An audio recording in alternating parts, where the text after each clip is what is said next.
আসসালামু আলাইকুম, কেমন আছেন সবাই? আশা করি সবাই ভালো আছেন। আমার নতুন আরেকটা ভিডিওতে চলে আসলাম।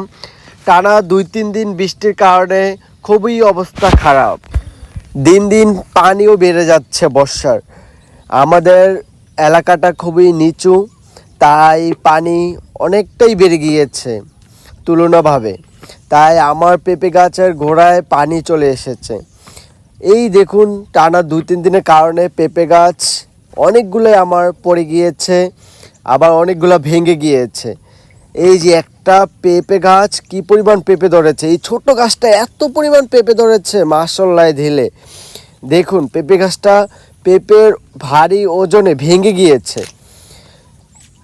আমি তো কারোর উপর দোষ দিতে পারতেছি না, তাই এইটাই বলতে হচ্ছে। কি করব আর, বাসা থেকে বালতি নিয়ে আসলাম, পেঁপেগুলো নিয়ে নিলাম। সবজি হবে পেঁপে দিয়ে, তারপর রান্নাও হবে, তাই সুন্দর করে নিয়ে নিলাম। আর পেঁপে গাছটা একটু কাটিং করে দিলাম। ইনশাল্লাহ ভালো থাকবেন।